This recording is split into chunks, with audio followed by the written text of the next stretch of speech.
So here we're going to look at kinetic energies of a system of colliding bodies. Okay, the kinetic energy of a system before collision is given as Ke initial is equal to half m1 u1 squared. Kinetic energy is half mv squared. But for the collision, the first one is half m1 u1 squared plus half m2 u2 squared. Now the kinetic energy after collision is given as half m1 v1 squared plus half m2 v2 squared. Or if they have common velocities, it will be half m1 plus m2 times v squared. So we use this whenever they have common velocities, but this if the velocities after collision are not the same. Now please, I want to say something here. Remember, under the head-on collision, we said that you subtract their momentums, but you don't do the same with energies. Head-on collision, energy is a scalar quantity, so does not have direction. You are always adding. So never you subtract energy, it is always plus. Okay, so depending on the move with a different velocity, depending if they move, that's from the other formula, the different velocity or a common velocity.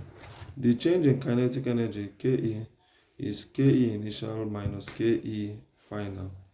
Okay, if you're asked to find the percentage change in kinetic energy, it will be the change in kinetic energy all over the Ke initial multiplied by 100.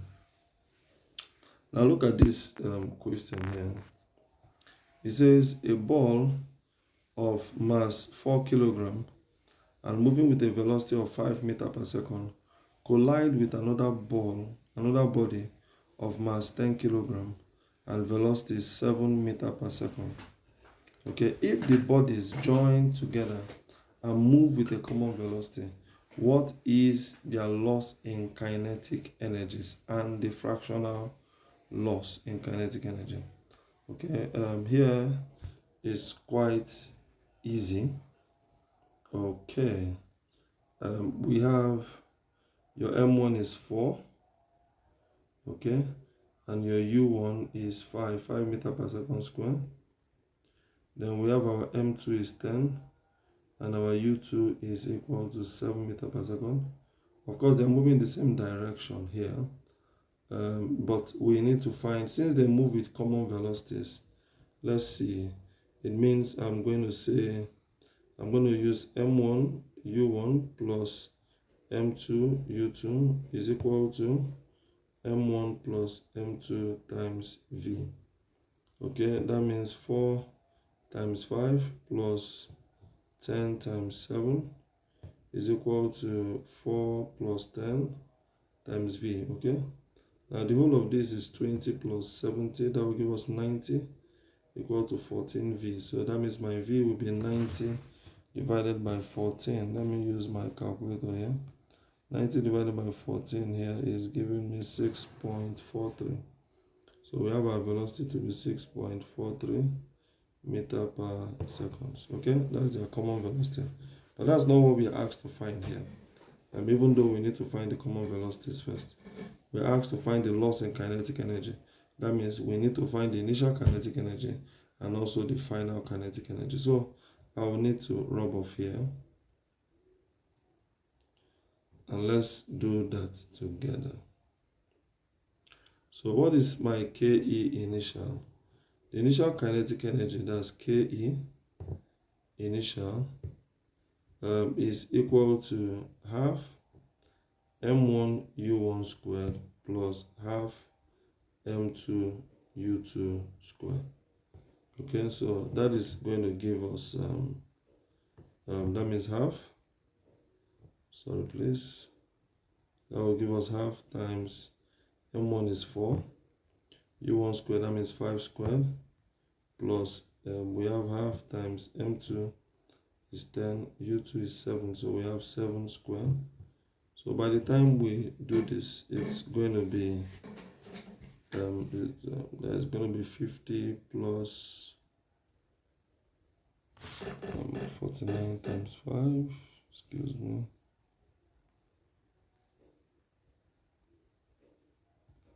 that is 245. So we're going to get 50 plus 245, that's going to give us 295.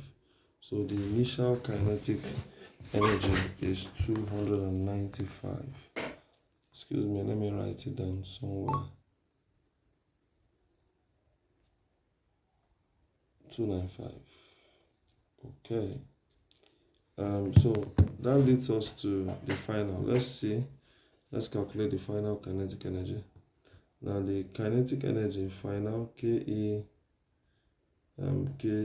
final FIN, okay, is equal to half M1 plus M2 times V. Okay, so that will be half M1 plus M2 here is 4 plus 10. Your V is the velocity, the common velocity we just calculated, which is 6.43. Okay, if we do this, we are going to get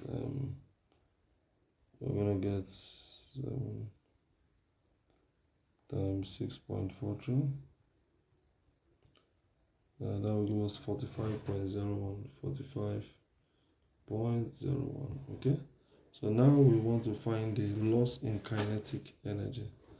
So what is loss in kinetic energy? Permit me to rub here off. So the loss in kinetic energy now will be KE initial minus KE final. That means delta K now will be KE initial is 293 minus KE final, that's 45.01. So let's see. That will now be, so we have 293 minus 45.01. We'll get 247.99. So 247.99, okay, joules. That is what we have, 247.99 joules, or you say approximately 248 joules is the loss in kinetic energy. Now, but if they ask you of fractional loss is simply the loss in kinetic energy divided by this, lost in KE divided by initial KEI. So, and that will be equal to, the loss is 248 now divided by the initial is 293. So you can use your calculator to do that. 248 divided by 293, that will give us 0.85 or 846. Beautiful. Okay, so we would end this here.